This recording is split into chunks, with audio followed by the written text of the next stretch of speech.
Hey everyone, I'm going to be going over the lore for the Alice Origin Cluster, going off of Magna's notes, and then some cards and flavor texts that help to fill in the story. There are some parts that aren't filled in, so I'm gonna be giving my own speculation towards it, so it may or may not be accurate, but it's more, for myself and just to put my input into the story. Sorry if it's inaccurate, thanks. So beginning with note 1, we find out that Magna is actually in the Battle of Ragnarok, so the battle between all the different gods in Valhalla, and we know that at some point he becomes injured and makes the decision to leave Valhalla, and he wanders over to Ataractia. Arriving in Ataractia, he decides to create a city for him to be able to heal his wounds, so he creates the city of Velsivaria, which means the memory of gods in the language of Valhalla. So Velsivaria itself, it was kind of mentioned in the lore a couple of times. It's seen both in a negative and a positive light. So there's times where it's mentioned to be this like magical ancient city. In the original lore, actually, they pointed out to be a great empire as well as a shining metropolis that once contained the secrets to immortality. But it's also mentioned throughout the lore to be kind of this cursed city that's been long lost to history. And scholars who do study the city know that kind of the citizens are just in eternal torment throughout thousands of years. Within the city, actually, there's also the Palace of the Three Goddesses, which of course house the gods Skuld, Uther, and Verdandi, which are the keepers of the future, past, and present. Moving on to note 3, we find out that Magna has been seeing these apparitions kind of appearing throughout his city. And he does come to realize that these are the different gods from Valhalla. So he knows that these gods are basically appearing through some kind of resonance with his power and presence, but he's not really sure exactly what is allowing them to appear in Velsivaria. They're also mentioned in the heroic spirit of Velsivaria. So the flavor text for this card reads, "The memories from another world were pulled to Velsivaria and became its spirit guardian." Then following that, in note 4, we find out that a mysterious lady who's lost all her memories actually arrives at Velsivaria. Magna knows this is kind of fated to be because the barrier around Velsivaria is kind of created to keep visitors from wandering into the city. So he knows this is kind of destined to be, and since she has no memory, Magna states that she would be a suitable vessel for the memories of the world. So Lenneth is of course invited to stay at the city, where she eventually becomes his priestess. From there, in the following 3 notes, we learn that at some point in the future, Magna decides to finally go out on his quest to kind of discover why the apparitions of the gods of Valhalla are appearing in the city. So during his leave, he leaves Lenneth in charge of Velsivaria.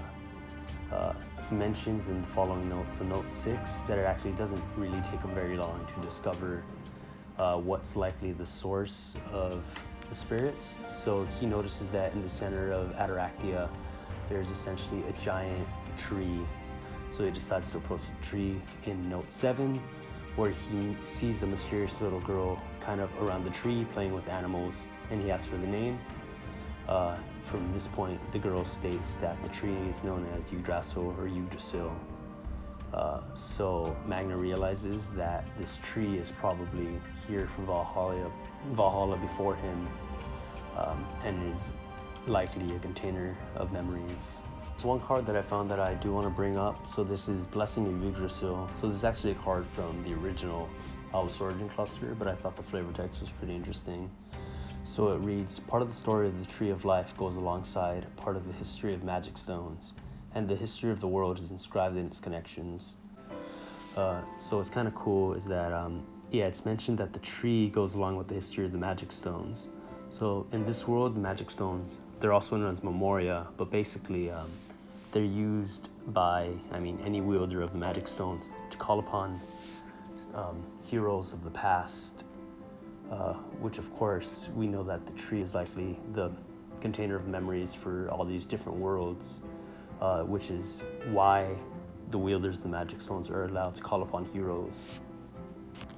This is pointed out in the following two notes as well, so note 8 and 9. Note 8 states, Yggdrasil has memories from many different worlds, including memories of Valhalla, and I'm the only one who can use or remove them. Then note 9, to keep storing the power of Valhalla in this tree will be bad for this world, as this really is a lot of power. So yeah, as Magnus states, he does think that it's kind of dangerous to hold the memories of the gods of Valhalla. So at this point, he's deciding that he's going to extract the memories and move them somewhere else. From the following two notes, we learn that Magna puts these memories into magical objects, which become known as the regalia. And then he claims that the wielders of these weapons will have a large impact of the world. They'll be able to call upon the spirits of Valhalla, so the strangers, and that really, the power of the objects is going to be determined by the character and talents of those that wield them.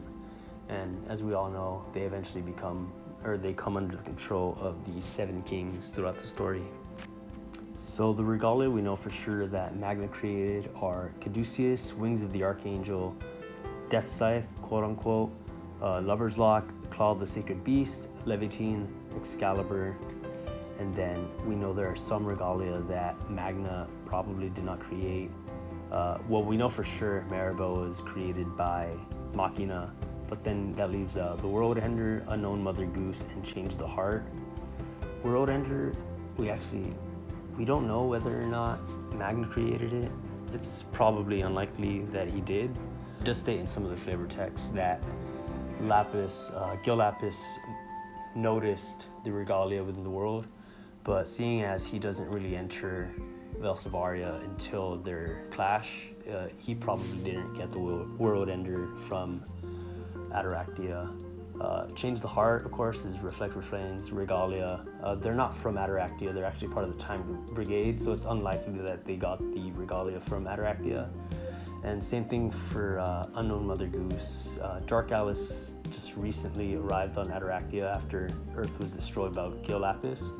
So again, these regalia may just be, regalia for the sake of gameplay, but not necessarily regalia lore-wise created by Magna. So the following two notes, note 12 and 13, we find out that Yggdrasil has awakened her powers unknowingly, and that she's soon going to be confronting her fate, which in note 13, we find out that Magna is already aware that someone not from this world has sensed the power of the regalia and are searching for them, and he knows that they may find his city of Velsivaria at some point in the future. Of course, we know this is Lapis. This is pointed out in Dark Indication, where the flavor text reads, "You can't see a shadow in the greatest darkness." From here, we find out that on his travels back from Yggdrasil, Magna comes across 5 different travelers, and he finds out that they're seeking the regalia and that they each have their own secret agenda, which is covered in the following notes. So in note 15, it states that one seeks a cure for a relative, one wants to destroy them to free the world, one seeks to return to her former self, and one wants to save a friend and his people, but the last one just wants to dominate. So then we actually already know what each of these flavor texts are referring to. One seeks a cure for a relative. We know this is referring to Lars, the elder brother of Faria and Charlotte, and the previous ruler of Gloria. We know that Shakti is the one who wants to destroy the regalia, likely because her experience with Levitine and her father Volga, who has become corrupted by the regalia. She probably has some negative stigma against the regalia and thinks the world would be better off without them. One seeks to return to her former self. This one is obviously Varisia, the virtuous vampire, who at some point in time has become a vampire, and she is seeking a way to return to her humanity. One wants to save a friend and his people. We know that this is Pierre, the Godspeed Archer, who is looking kind of for a way to defend Armala from some approaching threat, which we'll talk about later. And the last one, one just wants to dominate. This is, of course, Vala, the Bewildering Mage, who eventually becomes known as Valentina upon her return to Shangri-La. It's in note 16. Magna states, she's concealed her ambition quite cleverly, but this mage can't hide from me. She has me worried, though. The following note, 17. Again, Magna states, they will discover Valsavaria and find some regalia there. The mage will most likely betray them, but I dare not to interfere too much with the events of this world. We see in The Betrayer Returns, Valentina does achieve her ambition, so she gets the Lover's Lock, and then from there she returns to Shangri-La, where she does use the Lover's Lock to kind of control the mind of its king, and at that point she becomes the ruler of Shangri-La. So it seems as though the king might be a figurehead for a while, but then we know in the Alice cluster, Valentina is just the full-on king, queen of Shangri-La at that point.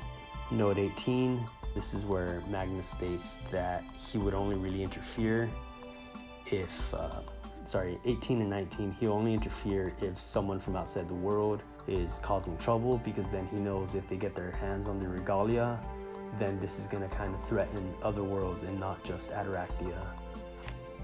Then in note 20, we get the first real mention of Dark Alice. So note 20 states, for now, I will just keep watching the story of the ambitious mage and the innocent little girl. We know that Dark Alice is already working with Valentina in the original Alice cluster. So we do find out this note that Magna's already aware of her presence. We saw her in Alice Origins 2, that Dark Alice arrives in Shangri-La. What's interesting is that at this point in time, the Light Alice, the original Alice, has also already arrived. She sees Faria in the Fabled Lake and kind of encourages her to continue to be the ruler of Gloria upon the leave and lack of return of her older brother Lars. So yeah, Alice does appear for a brief moment and she leaves Ataraxia after that. At this point in time, in the 5 next notes, we find out about the events that are occurring in the Black City. So this is where Rezard is located. So you discover that a second presence has kind of been sensed by Magna and that they have entered the Black City. So we find out that these are, of course, the Mikage family. So they're vampires from Re-Earth who now introduce vampirism into Ataraxia. So if you're not familiar, these are, of course, Mikage Seijiro, who is the father of the different daughters. Mikage Rhea is the only actual daughter that shows up in this cluster, but in case you don't know the rest of the family, there's Shara, the third daughter, Yashahime, the first daughter, and Rinka, the second daughter.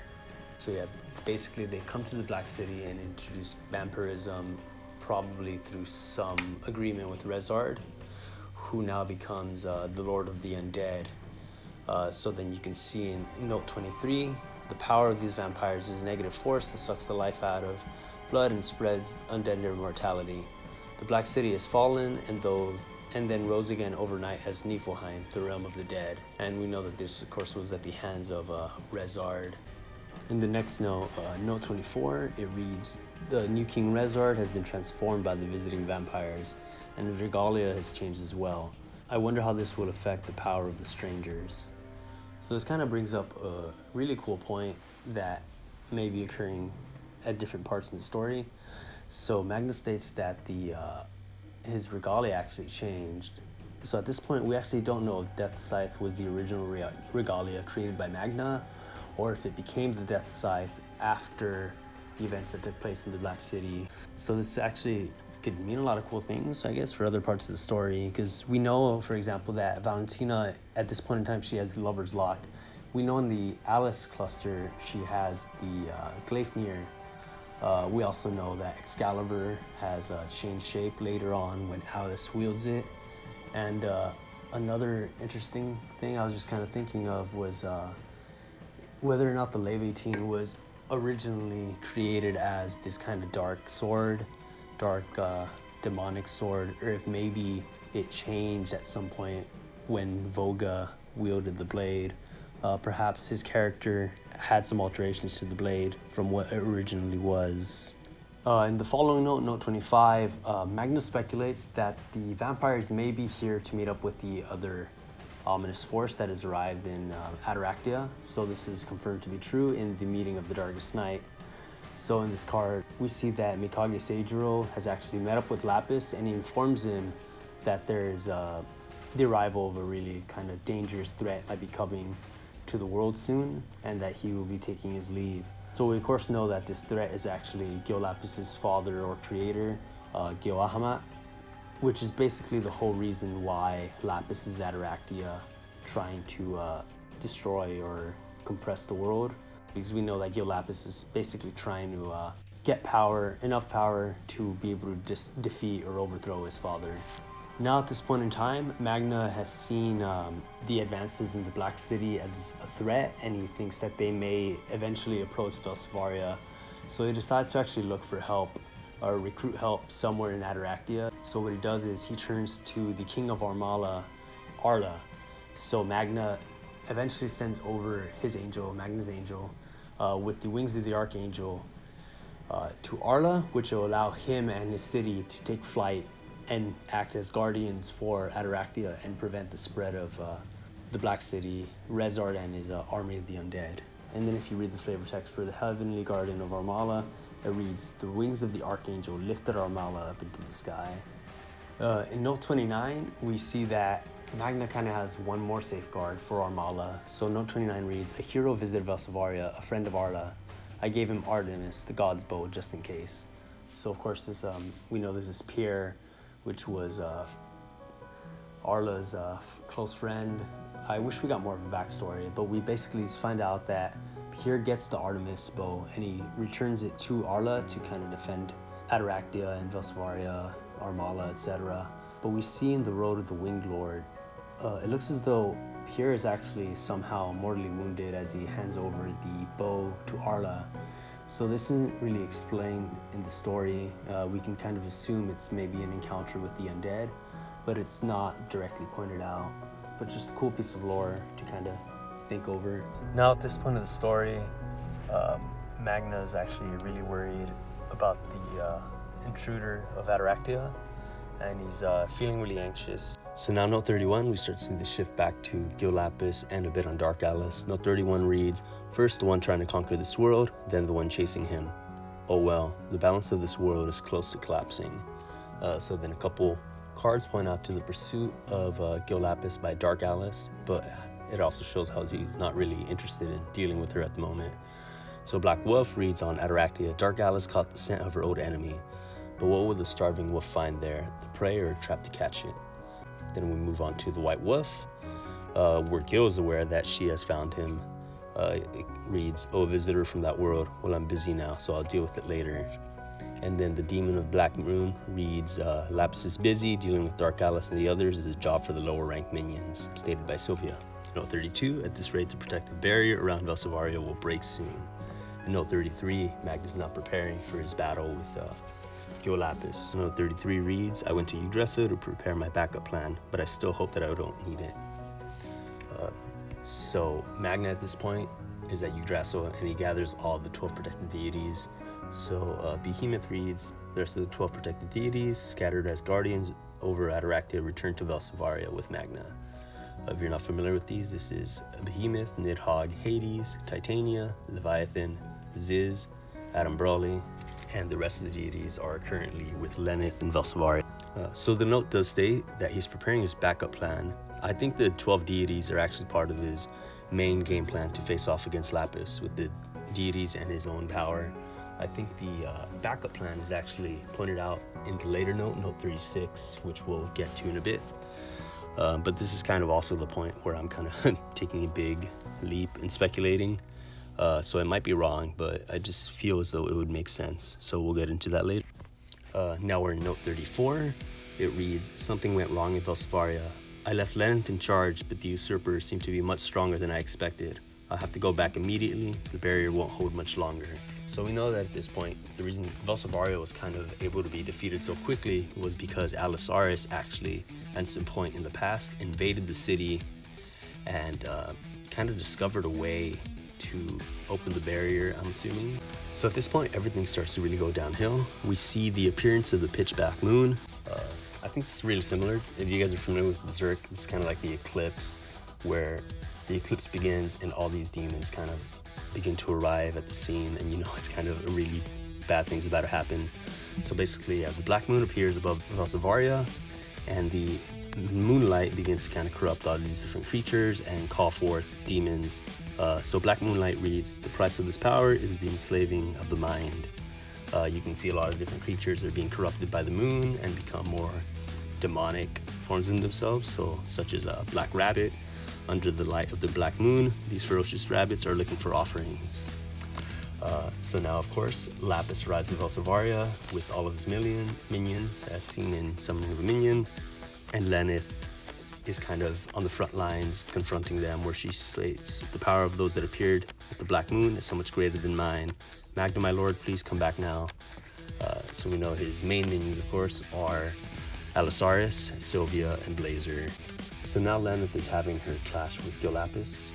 It's kind of pointed out in note 35, so it reads, if both Lenneth and I were defeated, this world would fall to the power of darkness. This must be avoided at all costs, and move forward to resistance of the 12 protected deities. So now it's the clash between Gil Lapis, Lenneth, along with her deities. So we know, it's, of course, she has Izanami, Ouroboros, Orochi, and the Phoenix with her. But unfortunately, they are overpowered, as seen in the flavor text. It reads, such power, Lord Magna, we need help. And we know that Lenneth is defeated by Gil, and the Black Moon corrupts Lenneth and the deities. So we can see these in her different cards. It's also read in the flavor text for Izanami, the Sea of Terror. The 12 protected deities who were absorbed together with Lenneth were corrupted and reborn as the 12 apostles, as well as Curse of Caduceus, which reads, with the corruption of Lenneth, Caduceus was transformed as well. So now we arrive at the point where it's going back into Magna's backup plan. So we read in note 36, what I started at Yggdrasil is a ritual that will send all the remnants of Valhalla's power in this world back to Valhalla, in the much dreaded case of my defeat. We read this as well in Disappearing Power, where it reads, the world Magna made will disappear with the memory of his existence. So I think at this point, Magna's backup plan was actually to send the memories back into Valhalla, so back into the past. And I think that he's also planning to sacrifice himself to send Gil Lapis, his minions, and Velsovaria into the past as well, and give more time for Ataractia to prepare for the arrival of Gil and kind of the destruction of the world. The reason I think this is because this would kind of help to explain why there's the two different views in Velsovaria. I think the views on it being a magical prosperous city come from the current timeline where Magnus created this magical city, and now the 5 heroes are of course traveling to Velsovaria to retrieve the different artifacts or medicines or whatever it is that they're looking for. So now the second rumors of Velsovaria is that the city's been around for thousands of years and is kind of in torment. So I think this might be explained with the fact that if Magna was defeated, he sacrifices himself and succeeds in sending Gil, Allosaurus, and the other minions and Velsovaria back into the past. And at this point, Allosaurus is able to kind of capture goddesses of time, which would make sense too in accordance to the Alice cluster, where when they fight Allosaurus in the Alice cluster, he is in Velsovaria with the 3 time goddesses. So I really think it kind of fits the pieces together really well. Also briefly, we know Allosaurus is already meddled with time in the past. We know that he was able to send Gil Ahamat far into the future when ordered by Gil. Some other pieces of semi-evidence. We know that it took 10 years for Gil Lapis after defeating Magna to kind of proceed again to destroying and compressing Ataractia. There's nothing really that would have taken him 10 years in this time point to proceed to destroying the city.